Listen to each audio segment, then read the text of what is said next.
Your online image has the potential to enhance your brand, increase your presence, authority, and influence when used correctly. Don't go away. We will be right back on Get Hired, and we will talk about how you can create a more professional image for online interviews so you can get that job, promotion, or opportunity you desire.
If you are just joining us, then welcome to Get Hired.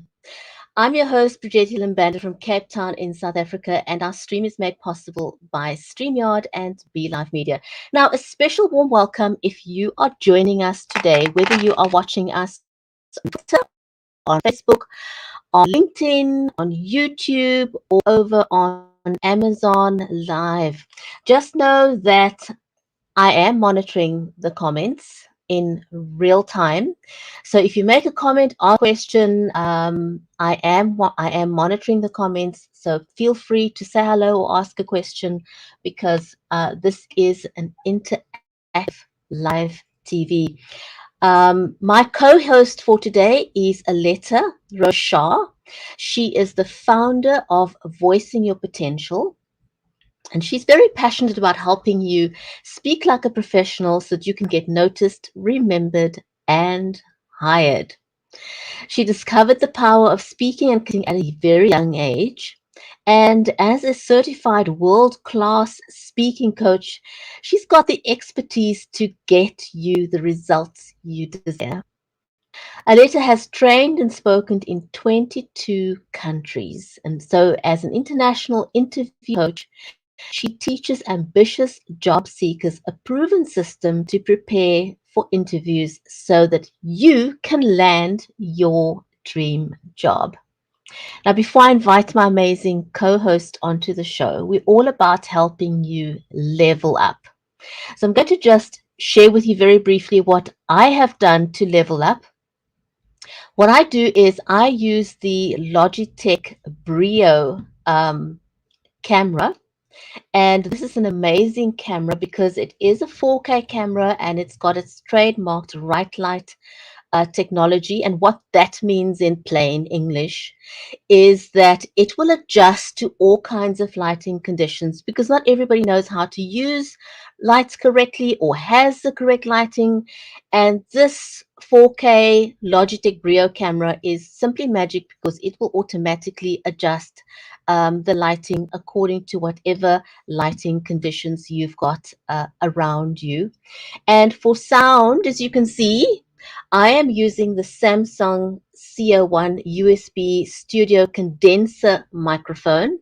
And a fun fact there is that Samsung was the very first company to release a USB studio condenser microphone. This very, very solid die-cast construction reduces noise vibrations, which is important for sound and makes it ideal for you to level up. But if you don't want to have such a big microphone and you don't need to, My next recommendation is the Rode Lavalier. So when I'm saying leveling up, it's a level up from using your phone sound or the built-in sound of your laptop or your desktop, because that sound really isn't optimal. So I would advise that you level up by getting one of these. And what they come with um, in the box for this microphone is a windshield like that. So it'll take away unnecessary noises, whether you're inside or outside. And for the bigger one, again, just same principle, a shield which protects from word whiskers. Failing all else, do invest in a great set of earphones like these, because they will reduce the chances of getting sound feedback, which you don't want in your interview. But you also want a comfortably fitting set of earpods, and these Apple ones are fantastic. I recommend them. But go with whatever works for you, but do invest in a good quality one. So that's my recommendation. And so I'm not going to waste any more time and going to invite my amazing co-host to the show. Aletta, welcome to the show. So glad that we can do this and help people level up. Absolutely, Bridgetti. As you were talking, I was thinking, it's all about the lights, it's all about the camera, and then, of course, it's about the action. And specifically, when you speak about job interviews, there is so much that is beyond your control. Who else is being interviewed, what the job market is like, whether you connect with them or not. There's a lot that you have got no say over, but there is so much that you can control. Lighting is one of them, your sound, what you're wearing, how you interact online. And so many people think that when they are connecting virtually, that it's a lesser form of connection than if they're in person. And it can be, but following a few basic principles, there's no reason that why you wouldn't connect online. And we're going to be sharing some of those today in terms of showing yourself off literally in the best light, so that if you are having an interview, whether it's for promotion or to get a job, to keep a job, or perhaps to sell an idea, this will help you just present yourself as in the very best possible light so that you can achieve your objectives. Totally. There's so many applications, all the principles, and I really like the PowerPoint presentation that you put together. It kind of just drives the whole point home.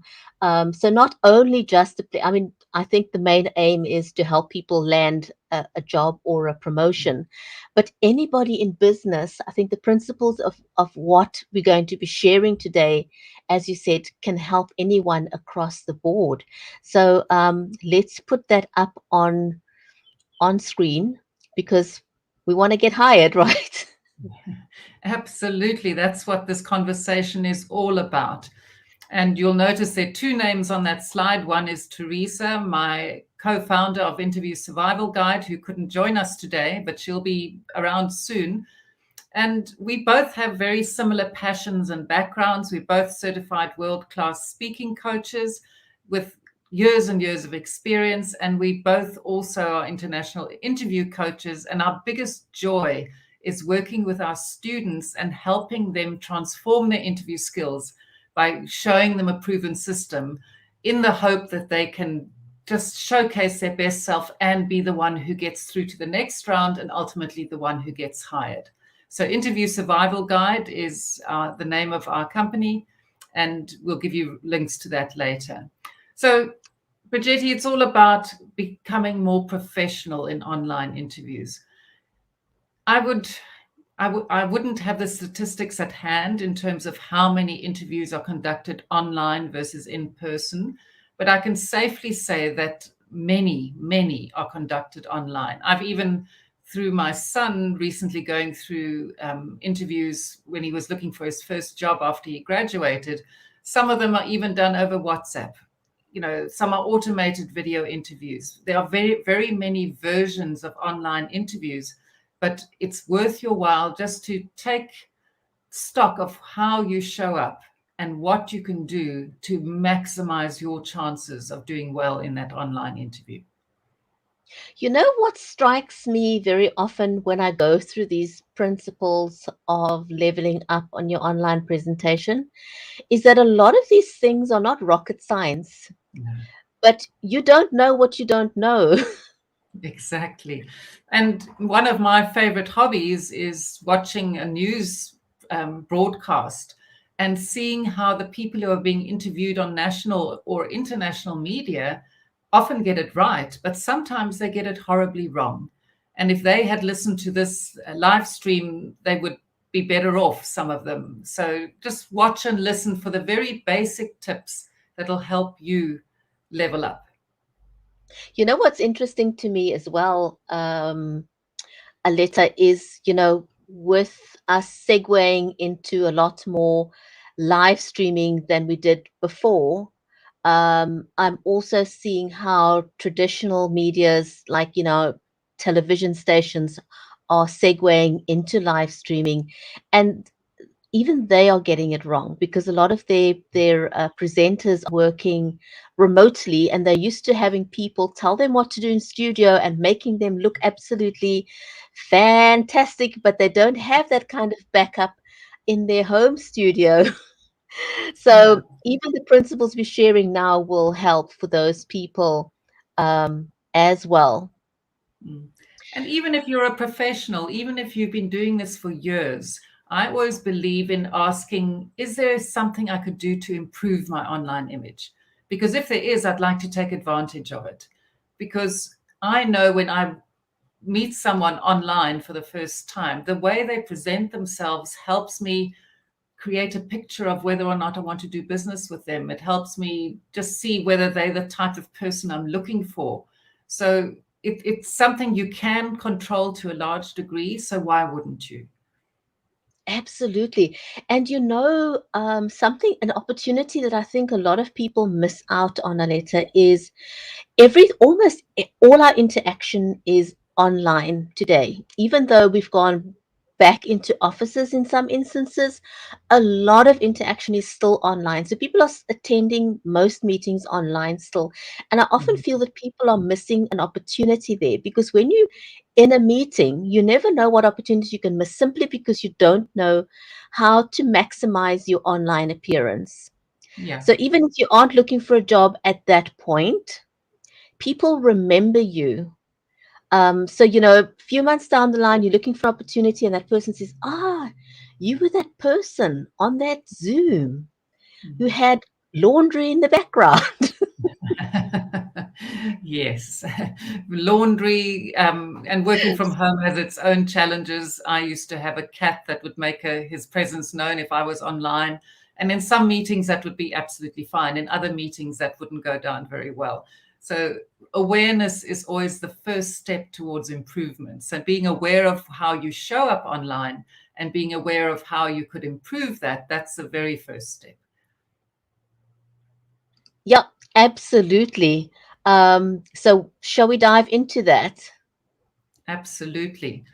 So I'd like to get started with how to get camera ready. And these are very simple tips and techniques that you can do irrespective of whether or not you have invested in good equipment. I'm going to give you some practical strategies that you can use from home to make sure that you are camera ready. So let's get going with that one. The first thing with getting camera ready is to look into the camera. And it's very tempting when we're online and we can see our own image on screen. And who doesn't love looking at themselves? It's quite engaging. And even if you're not looking at yourself and you're looking at the other people, what happens is that your eye contact drops. So I'm looking directly at the camera now, but if I were to look at my image on the screen, my eyes would be further down and it's not as engaging. So you've got to make a point and you've got to practice looking into that little green light or whatever color it is on your device and making sure that you make eye contact directly with that green light. Part and parcel of that is, even though many of us use laptops, don't put it on your lap. And I'll have a slide later on to show you exactly about that. Raise it up to eye level. put it on some books, put it on a box, and raise your laptop up or your phone or whatever device you're using so that you are looking directly at eye level. It's so much more engaging. As you'll see on the slide, it's important that the light source is coming from behind your device onto your face. It's very distracting when the light comes from behind your head and your face is in darkness. You start tending to look like a suspect on a crime show, the ones that they interview, but they don't want to reveal their identities. But when you have a light shining onto your face, it just lights you up, and that immediately makes you more engaging. So if you have a choice, have a window behind your device and the natural light coming in. You don't want harsh sunlight coming onto your face, but you want natural light. In this room I'm in, I've got a window in front of me, and I've also got windows on either side. So depending on the time of the day and where the sun is, I might have to draw a curtain or a blind if the light from the one side is too harsh compared to the other side. So you just want to light yourself up, and a desk lamp will do the trick. But set it up ahead of time and look at your image before you log on and just say, is this looking good? Am I? Aletta, that is such a valuable nugget. Is, your meeting starts at least 20 to 15 minutes before your interviewer jumps online. You need the time to make sure that you're correctly positioned. You don't want to do that by the time your interviewer arrives. By the time your interviewer logs on, you have to be camera ready. So all these little nuances of checking the light, making sure, and sometimes, light being brightly lit from one side more than the other can also give you a very interesting look, but as you said, the thing you really want to avoid at all costs, the reason why you don't want lighting from the back is because the contrast is too stark. It will darken your face. As you said, you don't want to look like a criminal that's on one of those programs where they're looking for, for people. You want the light on your face and a darker background so that your face is well lit and not the background. I wish I had a picture of that. I've got one somewhere, but you don't want that. So the picture that you've got now illustrates very nicely how the light's got to be front facing. Yes, absolutely. And all of us have got desk lamps around the house, or you can, if you've got a mobile device and not a desktop, even if it's a desktop, perhaps you could move it, but try and get the light coming from behind your device. And the other thing you want behind your device is any mess, any chaos that may be apparent in your house. You don't want the people to see it on camera. So your background should be fairly neutral, or it should be tidy and professional looking. But if there's chaos around you, make sure the chaos is behind your device so only you see it. You don't want to share that with everybody else who's on the meeting. Absolutely. And here's a quick tip. If you've got some certificates that is relevant to your interview, it'd be great to put those in the background. If you're an author, that shows your authority, it'd be great to have that in the background. So something that's relevant to your interview that'll give you more authority, but remove any junk, any laundry, anything that's going to detract from how people see you. Clear that clutter. So be aware of that. So it's not something you want to do 5 minutes before you jump online, because you're going to look and feel disheveled. Similar to, I always say being online is very similar to walking into the boardroom. Before you go into a boardroom, you're going to check your tie, your coat, to make sure that you look all together. And preparing for an online meeting is no different. If you rush in there, people are going to tell that you rushed and not well prepared. And if you try and do all the stuff like 2 minutes before your interviewer arrives, they're going to tell that you're not prepared. You're going to sound and feel rushed and not ready. Your heart rate's going to be up. the sound of your voice is not going to come out naturally because you are not calm. And those little things are nuances that your interviewer is going to pick up. Absolutely. And our advice for interviews in particular is be ready early. So have all the checks done well ahead of time, but show up for that interview 5 minutes early. That really impresses interviewers rather than you waiting till the last moment and then there's a technical hitch and you join late.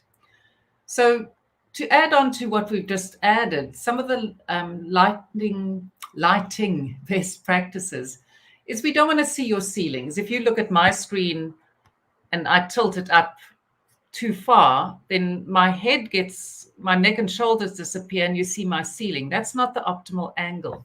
We want you to be not like that, and it actually diminishes my authority because immediately I take up less space on the screen. So, and you also don't want it like that you're looking down my chest and only seeing half my head.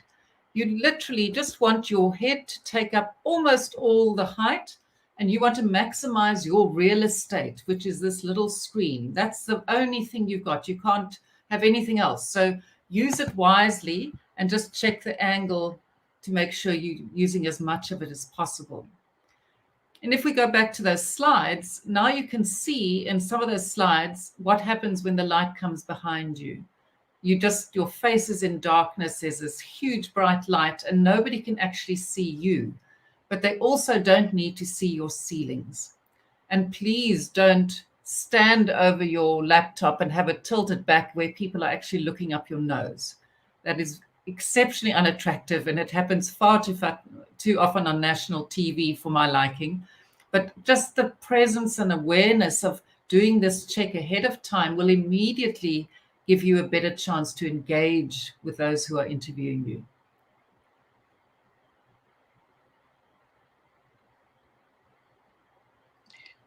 Aletta, I'm looking at the picture of the lady in the center there. She's kind of doing that. Yes. And you know what that does, or what that reminds me of, and why that is bad, is when you have an in-person meeting and you are in front of somebody, walk up into somebody and you're talking in their face. It's offensive because you've entered someone's personal space. It's too intense. It's too intense, So in the same way, when you are having an online interaction, don't be that close to the camera, because it also gives that in your face kind of vibe to the person on the other side of the screen, and it's going to put that person's back up. If you don't center yourself, if your appearance is not correct, it's going to put your interviewer on the back foot. Yeah. And you need as many things going in your favor as possible. And a small thing like that could trip you up. The other thing I'd like to encourage people is not so much for interviews. For interviews, I'm sure everybody keeps their camera on. But I'm a great believer in meetings, keep your camera on. It's just so much more engaging for everyone involved if they can see people's faces and read expressions and reactions, rather than everybody just turning their camera off and you've got no idea whether they're attending or not. So I'm a great believer that the camera is there for a reason, and it's a very powerful engagement tool. So use it. Don't hide behind it. Even if it's a long meeting, rather be there, demonstrate that you're engaged. You've got more to gain from that than from just disappearing because your camera is off. Oh, absolutely. I want to agree with you 100%. I wish a lot more people would do that, but also be aware of the nuances of the camera. I tell people I'm producing the show, so if I'm looking down on my phone now, I'm letting people know that I'm looking down at my phone because I'm monitoring the comments, because this is interactive live TV. But unless you are doing what I am doing and you are constantly looking at your phone, to the other people it looks like you are distracted, that you're not paying attention, that you're not attentive. So be aware of those nuances, because that will detract from the kind of image you are trying to portray, or if you're constantly looking to the side as if you giving somebody attention or showing them signs, it's all forms of your time is not as valuable, kind of thing that you trying to give to the other person. So be focused, look at your camera, and it doesn't mean, people often misconstrue this and I think it means staring at your camera. Don't stare at the camera, because if you're staring at the camera, it's like you're staring at somebody and making them feel uncomfortable as well. So that's not quite what we mean Yeah. either, you know. The other thing I'd like to draw people's attention to, and perhaps if you can just put my image back on the screen, Bridgetti, and I can demonstrate this. Your body posture is important. Right now, I'm leaning forward, my elbows are on the desk, I'm leaning towards the camera. The minute I do this and kind of, swivel around, and again, I diminish the size of my image on the screen. And please be careful of swiveling chairs. If you keep on doing this, it's enormously distracting for those people who are interviewing you. When you lean forward and you take up more of the screen space, you're demonstrating that you are engaged, and it sets you off the best possible light. But especially if you go like this, then it really becomes it just doesn't work. So be aware of your body posture and the level of engagement you're demonstrating by how you sit.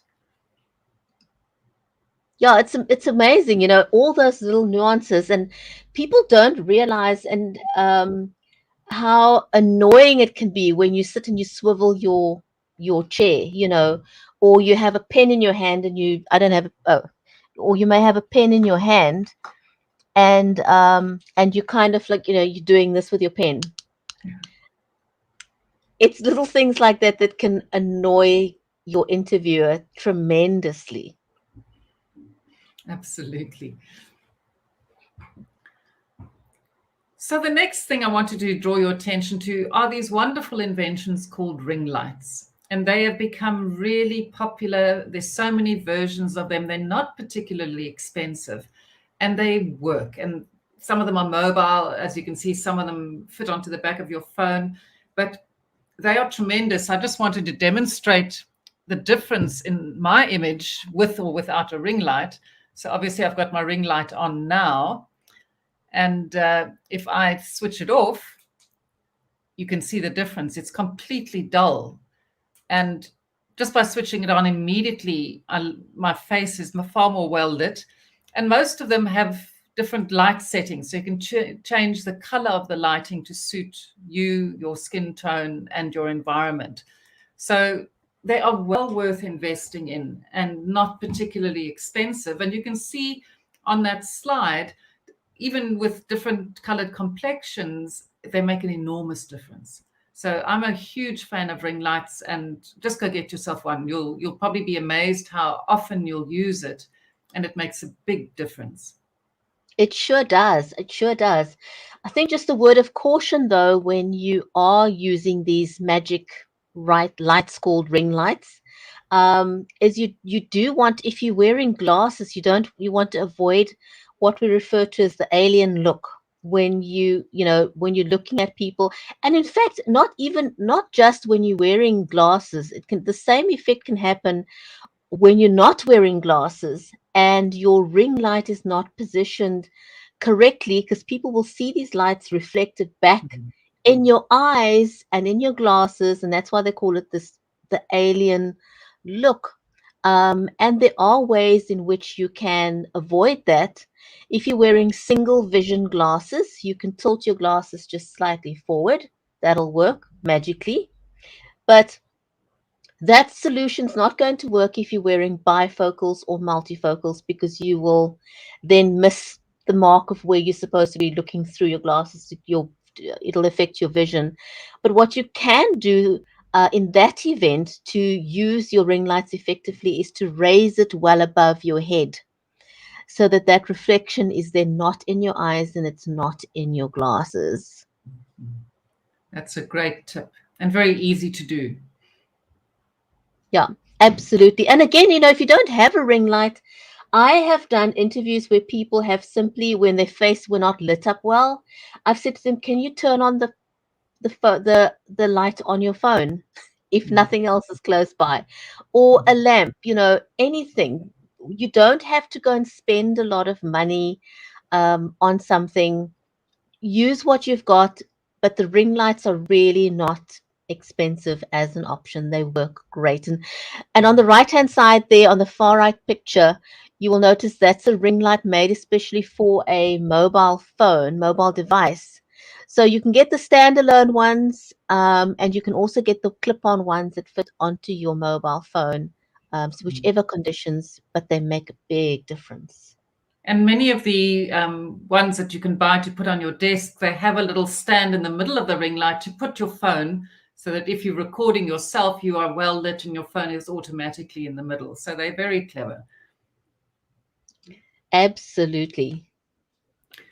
So the next point is all about angles. And I mentioned this briefly at the beginning. A laptop is a laptop, but when it comes to an online interview, you don't want the laptop to be on your lap and it be flipped open at quite a wide angle and then looking up at your face and possibly up your nose. That doesn't work. So just to remind you again, put your laptop on a raised box, books, anything like that, to raise it to eye level. Of course, many of us use our phones. And if you're going to be interviewed using a phone, don't make the mistake of holding the phone in your hand, because it is impossible to hold it still.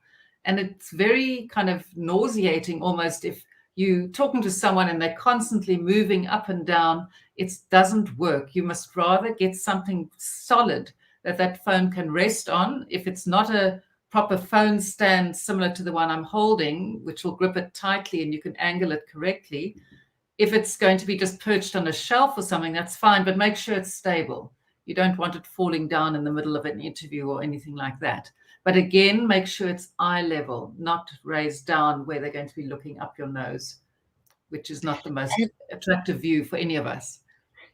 Not at all. And there are so many at-home solutions that you can use. Now, I mean, you get these wonderful, and some of them are even electric standing desks. Because your body language is just different. Your energy level is different when you're standing. And I have seen people use an ironing board. An ironing board with a box will just give you the right height if you feel more comfortable when you're standing. So again, you don't have to invest a lot of money. Look around the house and see what you can use. And I'm going to show you guys one solution. So, you do not want to use your phone in your hand. As Aletta said, you get this sort of you make the person watching on the other side feel seasick. You don't want to do that. So another solution is this thing called an iographer that you can put your phone into. It holds it very, very nicely. Now, what you don't want to do is hold your phone in landscape. The best position to hold your phone, sorry, I beg your pardon. I retract that. You don't want to hold it in portrait. You do want to hold it in landscape. And use a tripod, you know, big or small, depending on your situation. But use a tripod. And here's a quick hack: if all else fails and you don't have a tripod or anything, here's a very quick hack. You can actually take your mobile phone, use see-through tape, and tape it to a window.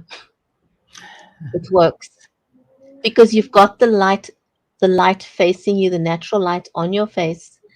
Tape your phone. Obviously, don't put the tape on top of your camera so you don't get a distorted vision. But use duct tape. Tape it to the window. Make sure you get the height right. And like magic, is your it becomes your tripod. But it works if you're in a pinch. If you can't afford a tripod, that is a fail-safe way of getting the same effect. And your camera is going to be at the right angle, which should be 90 degrees facing you. And the same with your laptop there, because I see you've got the arrow on the image there. You want your laptop, if you're using the built-in microphone or a webcam station on top, you want to ensure that the lid of the lid of your laptop is at a 90-degree angle. That's going to give you the best outcome. As when it's at the right level, Yeah. absolutely. And while we're talking about all these things, camera, absolutely be fully dressed. Um, but I also wanted to mention the word masks. I get mortified when I see people being interviewed on national television and they have a mask hanging under their chin or they have it dangling from one ear.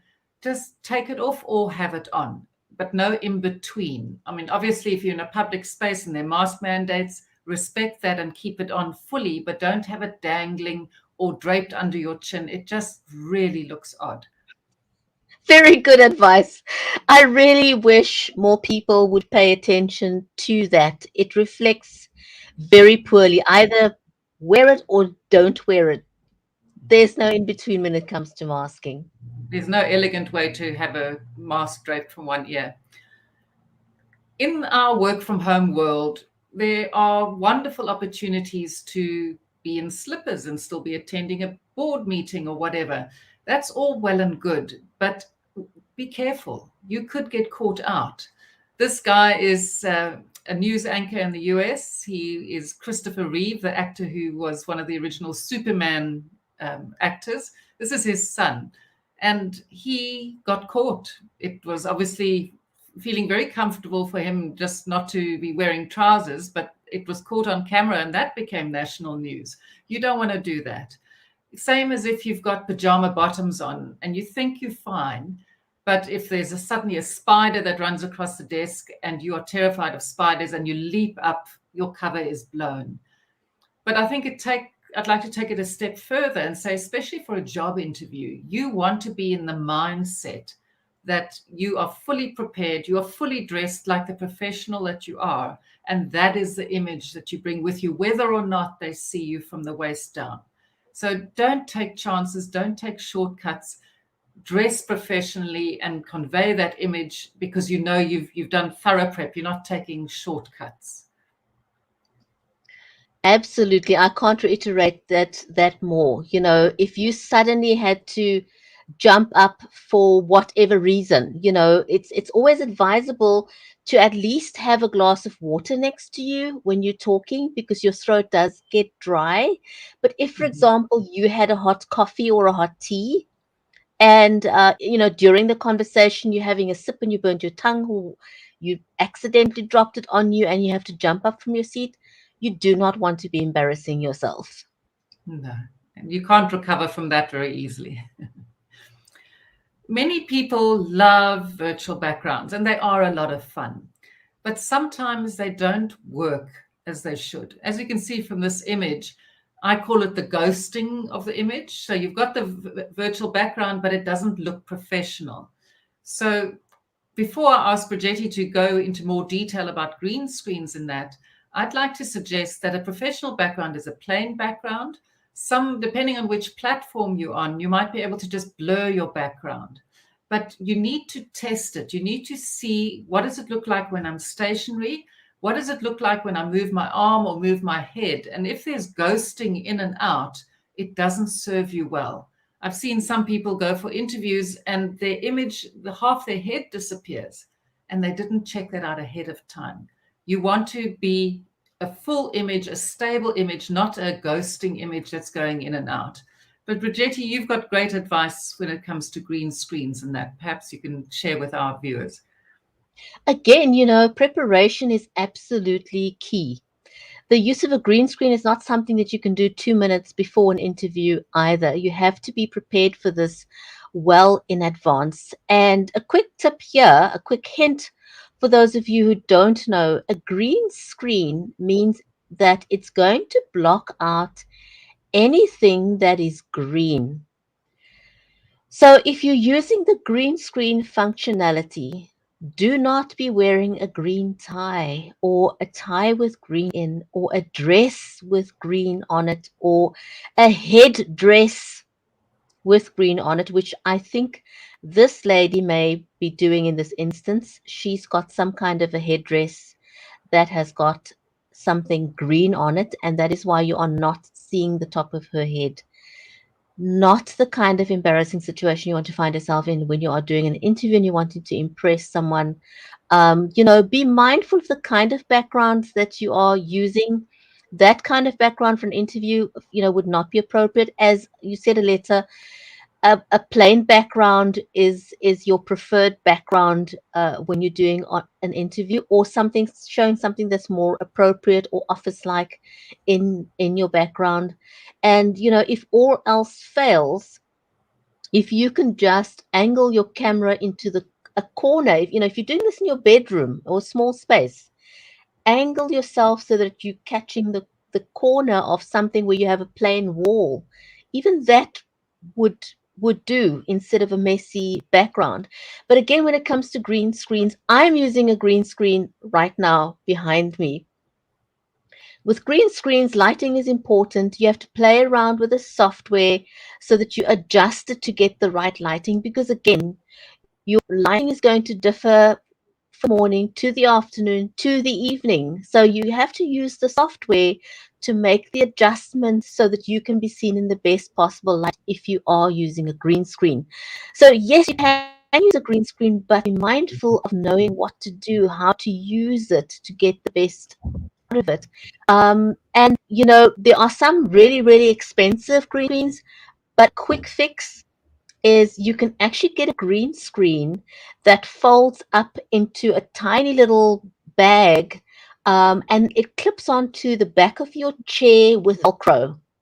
Those work like magic. You can grab them over on Amazon. They are not very expensive. So, if you do want to use a green screen, then invest in a proper green screen so that you don't get that ghosting effect that we're seeing in the picture there. Fantastic. So we've covered a lot of the basics, and I think we've given you very practical tips that are easy for you to put in place so that you maximize your online image, especially for a job interview. But Bridgetti, have we got any questions coming through? We don't have any questions. A lot of people saying thank you very much for the amazing tips that we've shared. So I think people overall have found it very, very valuable from the feedback that I have seen. It means that we've kind of hit the mark perfectly. We've given people the answers that they wanted, which is brilliant. Well, that's what we're here for, and that's just to make your next interview more successful, because you've found one or two tips and techniques that just maximize your image, and that'll help you present yourself in a way that people will find unforgettable. And we wish you every success in your next interview, whenever it may be. So Absolutely.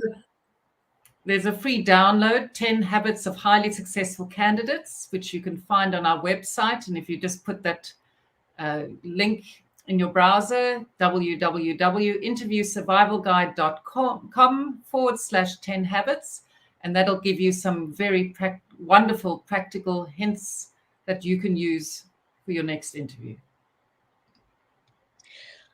Wow, this was amazing. The time goes by so quickly, but I think we've shared some very, very practical tips for people to get the best out of their next interview. Have we worked out what we're going to be discussing next time yet, or shall we post that Yes, we have. after the show? Next week, we're going to be looking at what are recruiters looking for?